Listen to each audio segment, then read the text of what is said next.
Folks, I apologize for the start-stop nature. Those of you who know me know that I want things done exactly 100% the right way. This is back-to-back games where, for whatever reason, the heat just keeps clicking and shutting off our camera. I'm behind home plate trying to get set up for the duration of the day, and it is just so hot back there that you can't even see the screen. Shut it off. Wind blew the tripod over, so we're just going to go ahead and splice up what you missed. Starting forward here in the top of the third, and it was a 3-2 count, 3-run score, obviously the bottom of the first for Wister on a 3 RBI home run blast over center field wall. Additional run came in with some hits and timely base stealing. Tupelo in a 3-0 deficit. This is game 1 action here at the Ram Classic. We will have all the other games up. As soon as the sun starts shifting, we will head back in behind home plate, so at least all you have is the netting and the poles. I do apologize, but with the way everybody is already set up on the other side, this is basically about as good as it's going to get without sitting right on the middle of one path. It's going to keep people from being unable to get in and out of town.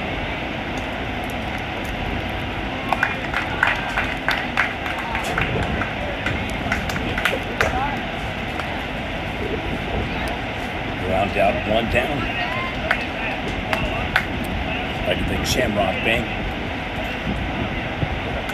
is our regular sponsor for Tupelo athletics and coverage here today. State Bank for Wister, Oklahoma, proud supporter of Wildcat athletics. Should be a fun day here today at Rattan. This is the Fall Classic, in addition to the Spring Classic and Tournament. Usually the final season, the regular season tournament, I should say, of the years. Our schedule today, 12 o'clock game, Wister Tupelo, 2 o'clock Rattan Stewart, 4 o'clock Moss and Silo, and 6 p.m. Batiste versus Wright City. Knock on wood, we can find a system to where we can keep the feeds up. I know seeing the poles on each side is not ideal, and a little bit of the concrete and heading. Unfortunately, there's not a press box in the spot for us to be able to sit and perch up.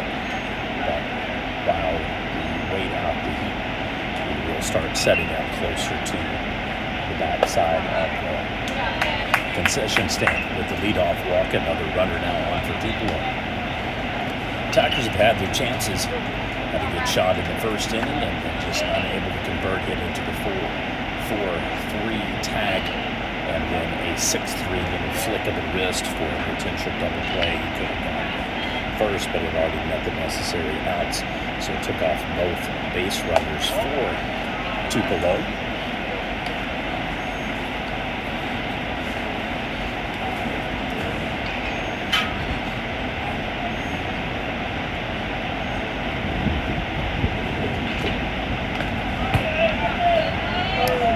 Wild pitch advances the base runner, so he is now in safe at second.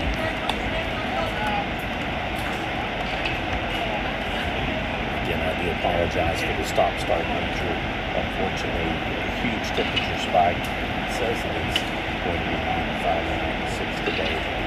It already feels like it is a good 100 plus already right in behind the dugout. The sun is directly right at you, so we're going to have to wait for it to shift here.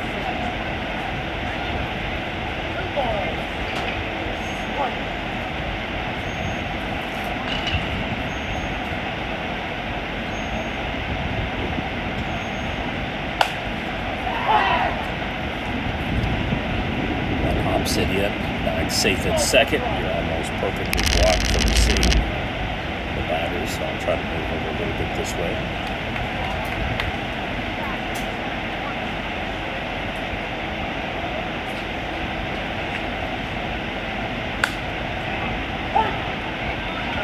Holds it strong.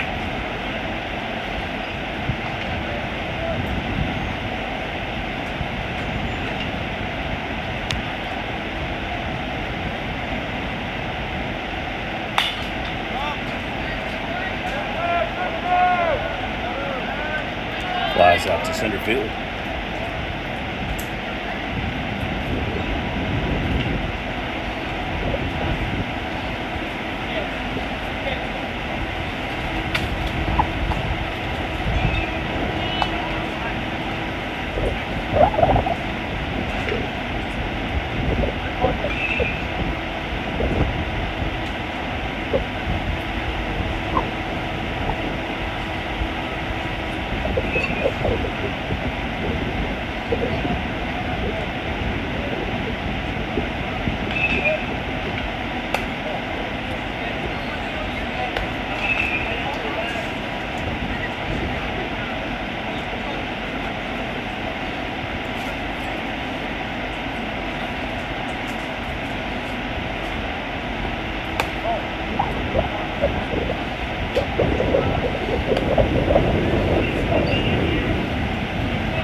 Yet another walk, so now 2 base runners on. Best opportunity that the Tigers have had here so far.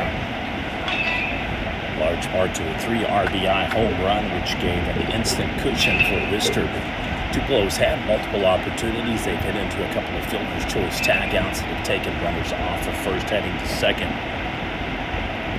Now they finally had a little opportunity here with 2 outs to advance possibly to third and home.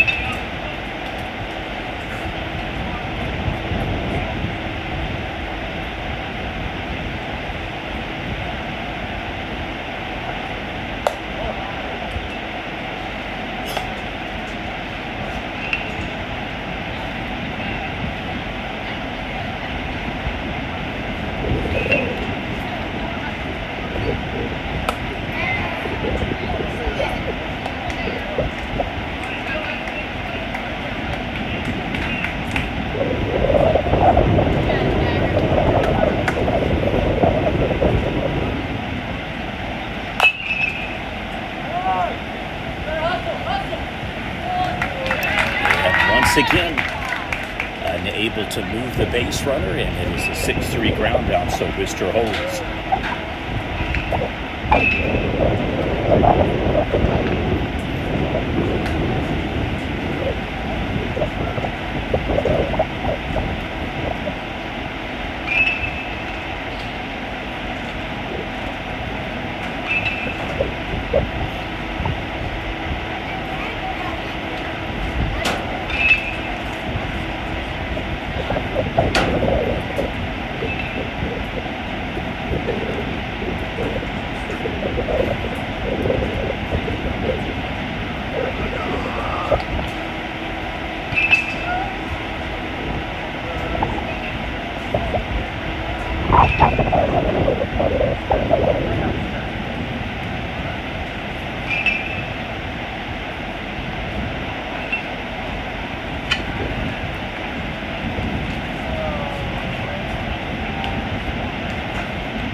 Leadoff single for Wister. Once again, base runner on.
flies out to left field.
Momentary glitch there with the scoreboard. So your score through 3 innings is 4-0 Wister. They continue to lead a struggling team, Tupelo, that has lost a couple of players to transfer, and then more importantly to attrition of graduation. So a down season for Tupelo may very well see the end of state streaks for both the Roth Tigers and Tupelo Tigers this year.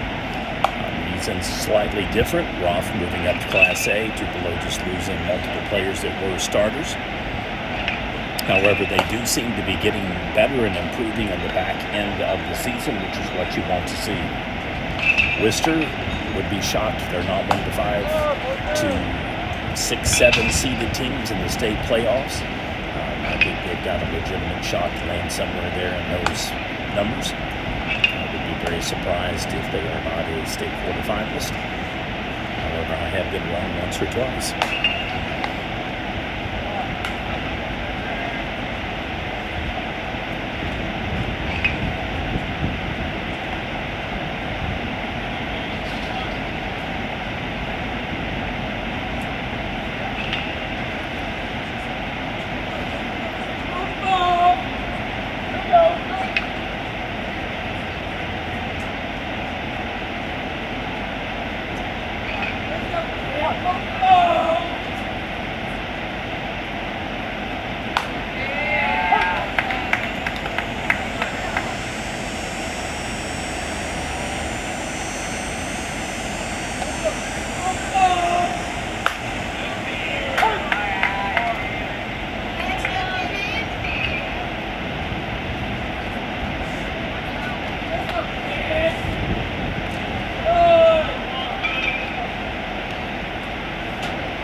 another strikeout. Wister just humming along there, just clicking on every cylinder and showing no weaknesses thus far.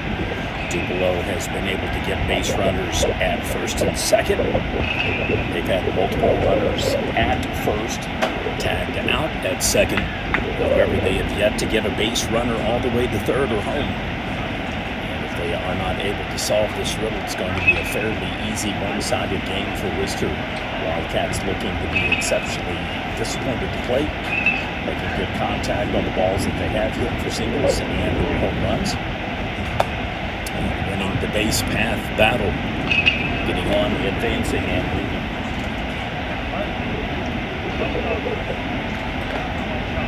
I'd like to again thank Shamrock Bank and Community State Bank, our sponsor for today's live stream, video highlights, and game coverage. Appreciate each and every one of our sponsors that make days and tournaments like this possible. I know we're not in the optimal spot for you to be able to see best. However, I will be kind of checking in between games, seeing if we can get a little bit farther over. We just need basically about another 2+ hours probably, and we should be good for the afternoon to be right behind home plate.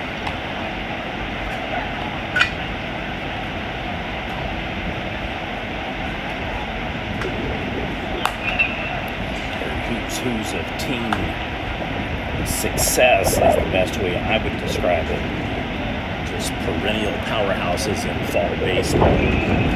Not only Tupelo Tigers and Wister Wildcats, but also the Rattan Rams, Silo Rebels, the White City Lumberjacks, a couple of upstart teams trying to continue some success or build toward that in the playoffs, the Moss Pirates and the Batiste Panthers.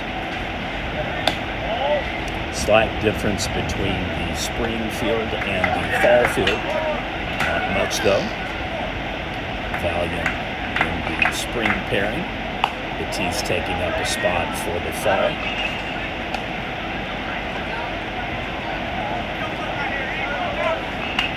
Stewart is a squad that is new to the tournament, and you need to keep your eyes on the town of Stewart, Oklahoma. Something in the water. They have got the number 3 rated boys baseball team. They've got the number 1 rated girls fast pitch softball team. And between the two of them, I think they've only got like 3 losses. I've seen the baseball team during the tournament 2 weeks ago. They were exceptionally well coached by Josh Williams. Have a real legitimate shot to make it back into the state playoffs. Last year, they were surprisingly a semifinal team. I don't see any reason why that won't be the case again. Teams to beat in Class B, obviously Calumet and Fort Cobb Broxton, so somebody's going to have to topple one of the two. Wraps that one out to left field for a single. You see, we don't have really a very good spot here, so I'm trying not to move the camera too much, but I do want you to see the action. I apologize, we've got multiple beams and poles and secondary backlinks for support, so there's really no clean shot. Even when we are behind home plate, where the wind catches the net, it kind of gives a butterfly effect, so to speak. So almost borderline make you nauseous or seasick. We're really moving back over there as soon as we can, as soon as the heat is dissipated with the sun moving around the other side of the sundial.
lost that one alone. That one's going to lead to a stolen base and an unearned run will score on the error.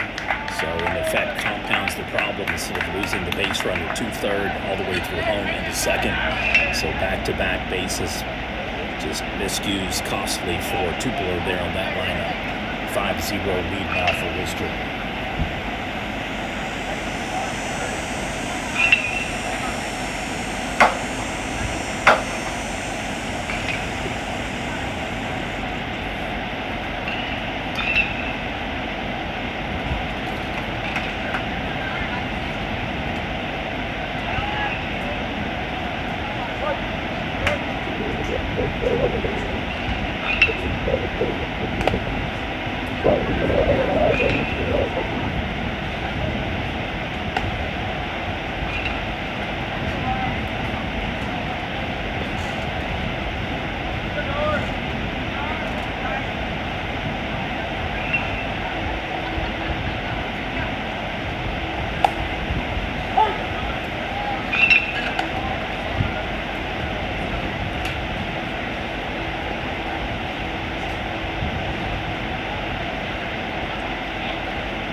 Run scores and more stolen bases. So the repeat, rinse, recycle format of the pace of play really paying dividends for Wister. For Tupelo, not so much. Really struggling to get outs and get the proper reads on passes. Correction on passing lanes, if you want to call them that, where the runners are pretty much jumping the lead on the pickoff ability and then throwing off chart and off area where the people on base are having to chase the balls. The sack RBI. And it is now a 7-0 lead, and that has escalated quickly. Wow. Just literally seconds ago, Tupelo still in the game.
Another little soft glitch with the scoreboard, so I will let you know that we are now through 3 innings. I think we're off one to count. Something doesn't look right there with the number of zeros. Score is correct at 7, however, I think we're heading to the top of the 5th, but I'm going to double check that before I misspeak. Had us in the 4th inning, not the 3rd, which the scoreboard indicates. So let me just double check to make sure that I'm right on that.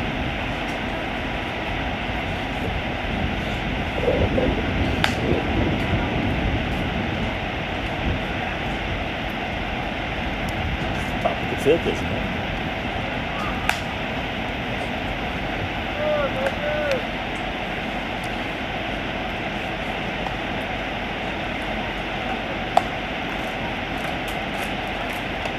Good news for Tupelo. They've got the bats. They've got the ability. They just need to put the execution together and really get some base runners beyond second. A tough game for the matchups. Whoever paired and seeded the teams, there's a couple of games that are easier, but there's no easy games today. The Silo and Stewart game will be an absolute one to keep an eye on. Teams played, though, this week early. I believe Monday evening, if I remember correctly, and Silo won pretty comfortably. I think it was 10-1, maybe 10-2, something like that.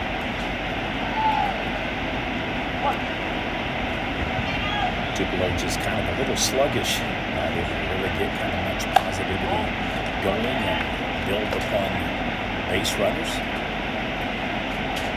Might be time to execute some fall ball and start throwing down maybe some short ball singles. Try to stress out the defense maybe a little bit and force them into pockets and in turn have to do they have had to do, which is throw over contested lanes or the fly.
There we go. That's the perfect start to the inning.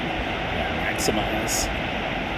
Like to see some aggressiveness on the base path. Maybe fake the bunt. Try to draw the pitcher into an overcommitted pitch. Get it high or wild so you can steal.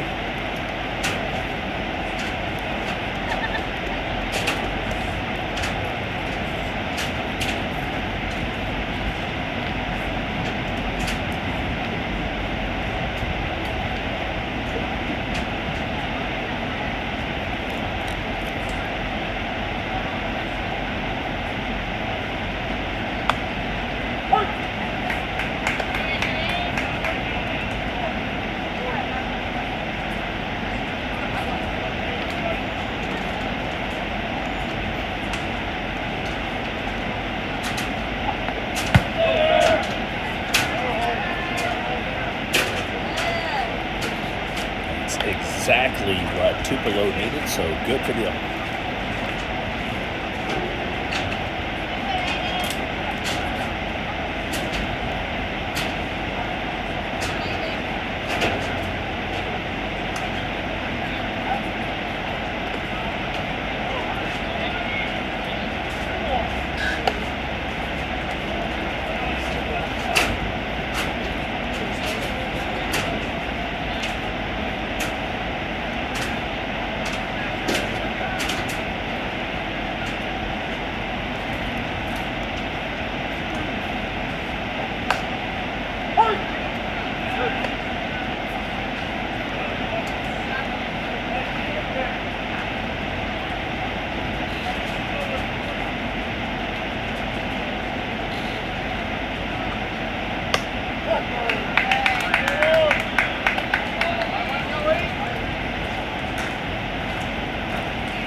Totally blocked it. Looked like to me from the angle he was about to dive into the pond. It was farther back, but there's an awning over there that protects and shields the dugout. So that was a funny looking play developing as he sprawled and dove into foul territory. Another Tiger warming up in the bullpen for Tupelo, so keep an eye there. Everything looks to be pretty much normal for Wister. Full command and cruise control.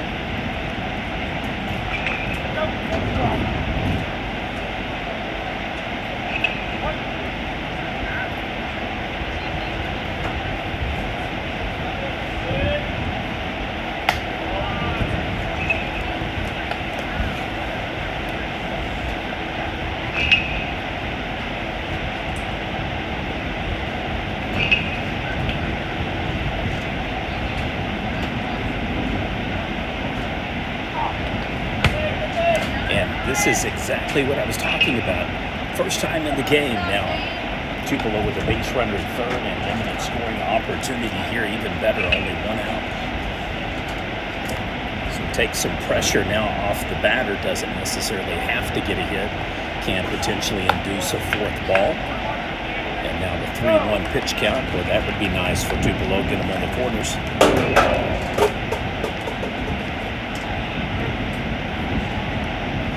Where was this wind when I was sitting behind home plate?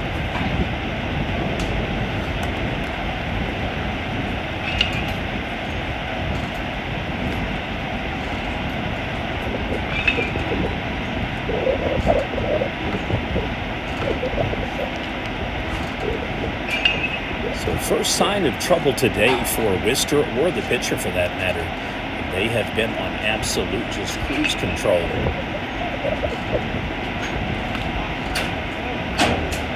Tupelo is going to have runners on the corner when we return. Only one out. The best opportunity thus far for Tupelo to score. I'd like to thank Shamrock Bank and Community State Bank, our sponsors for today's live stream. Video highlights and game updates. We will be broadcasting all 11 games of the tournament for each and every 8 team. We'll hopefully move back in behind home plate here, either for the next game coming up or one after that. Trying to track the sun to see when we can get back over there. We do have a device to keep the camera cooler. However, it's hard to do it when it's in direct, continued exposure. And even though the temperature today is going to be about 95 with the metal and all of the concrete, it definitely feels a lot hotter than that here and around the field. All right, we'll resume 0-0 count. Ooh, hit by pitch. Seems no worse for wear, so just like that, bases loaded. All right, so we will have a pitching change according to OSSAA rules. Second walk to the mound in the same inning requires replacing the pitcher. And it'll be bases loaded for Tupelo when we return. You're watching Prep Nation TV.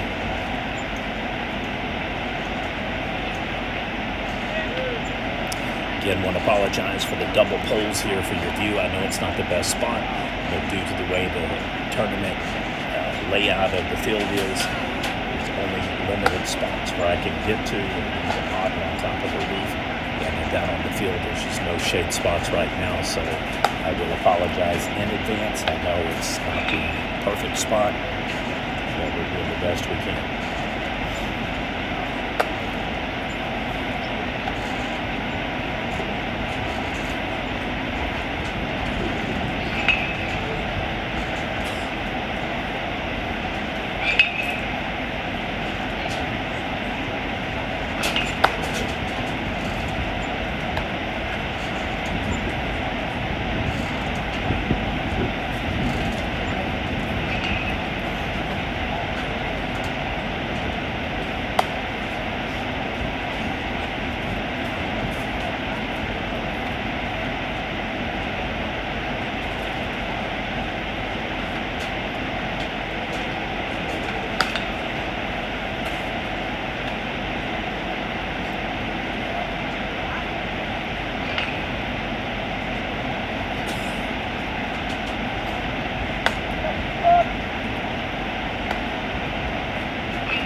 The official stat line for the starting pitcher for Wister will be 0 earned runs allowed. And unless I missed something, I don't think he even gave up a single hit. It's just been hit by pitch or walks. And so he may have had one hit. However, though, he will be on the hook for all 3 runs on base. Starting pitcher coming in will only inherit the young man batting at the plate.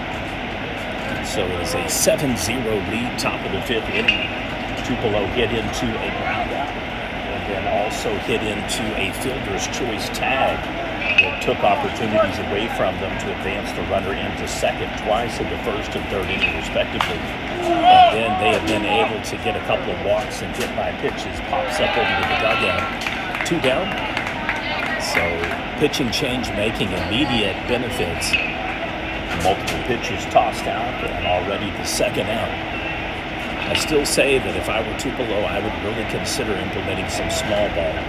I would be putting some balls down first base line and try to catch the new pitcher not expecting it, try to steal home. I try to fake the bunt, pull back, and maybe get a high throw or a wild throw so you can get that first run on the scoreboard.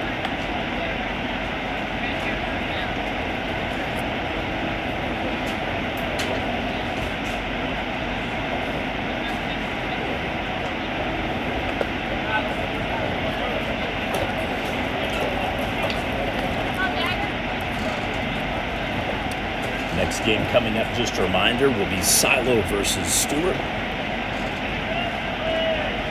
We'll pretty much have games firing off on all cylinders. The schedule format is every 2 hours, so it'll be a 12-2-4-6.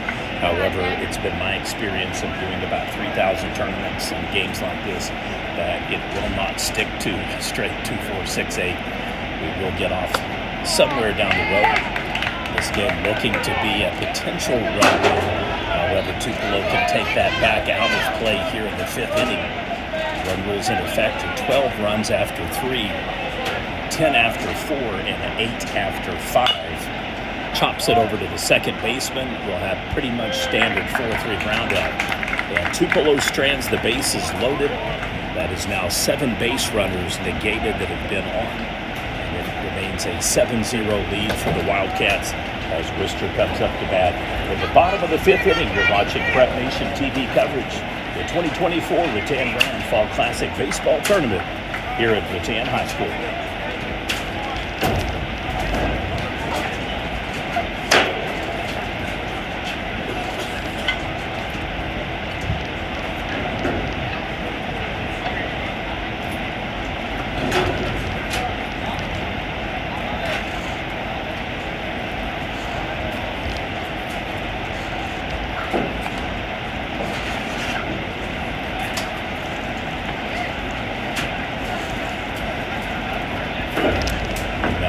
people starting to come in here. So you're going to see some walker-bys here occasionally.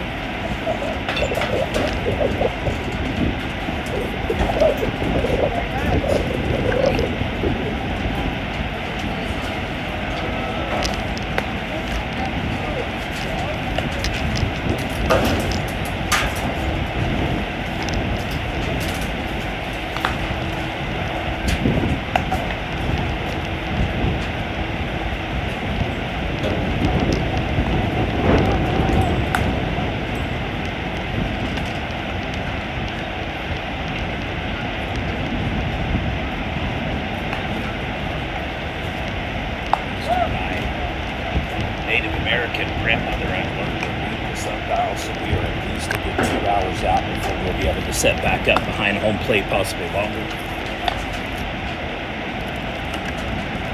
So we may move down a little bit closer to the field since we had the wind pull over the tripod to launch it, and then likewise the heat turned it off. I felt bad about the stop-start, so later today I will go back to the hotel and upload the clip. You will see, in effect, inning 3 for Tupelo versus Wister. At the conclusion of tonight, hopefully knock on wood, we'll see Tupelo versus Wister full clip on our Prep Nation TV channel, so you'll know that is the full game.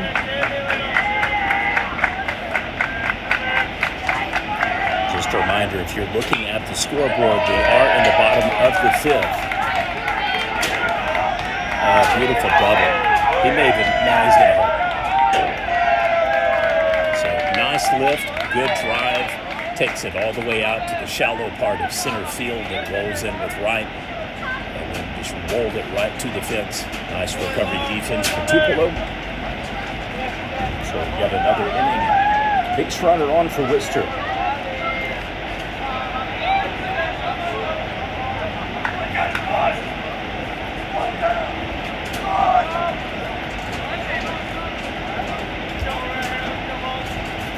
Apologize for anybody walking back and forth. They're not necessarily aware of what we're doing here.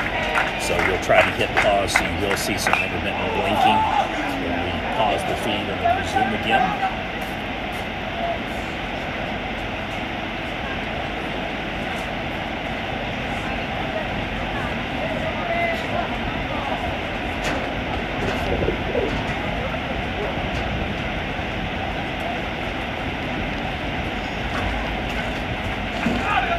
Back again.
Estimation, that was probably one of the better pitches in this sequence here, 2-1. I personally would have it 1-2 on the pitch count. Alluding to the sundial earlier, I would not be here today where I'm at if it were not for my great-grandmother and great awesome grandparents that I was blessed to have as a child. My grandfather, the first, if not only, up until then, it could have changed. But he was one of the only people, I think, in Oklahoma that were on two different school boards simultaneously and for decades. And it took me, as a small child, all over the state of Oklahoma watching sports.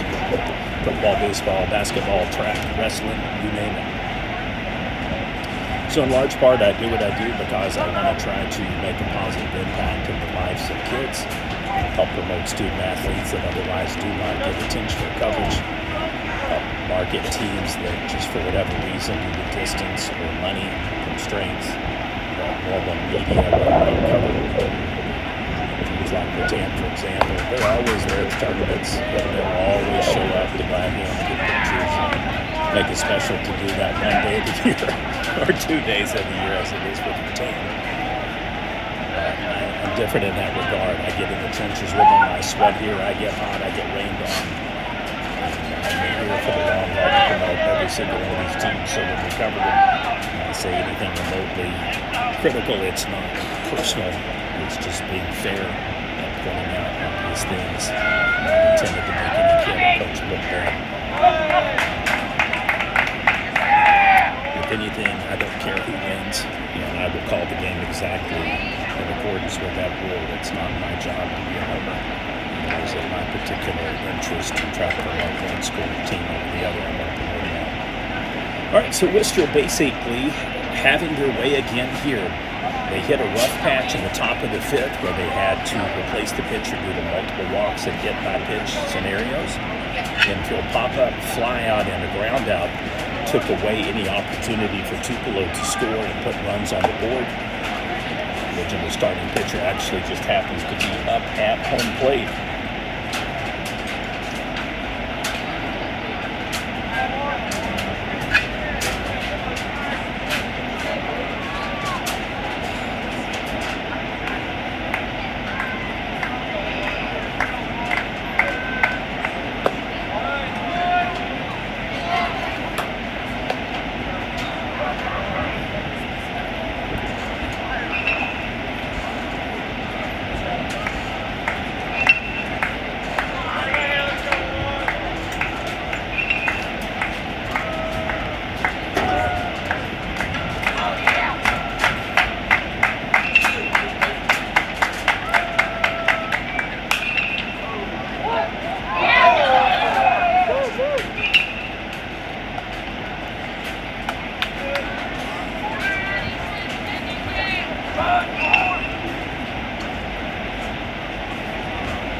Oh, another one hopper.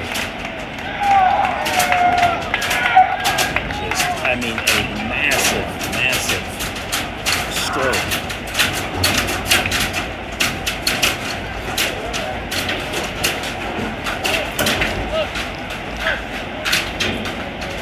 All right, so it is ball game, folks.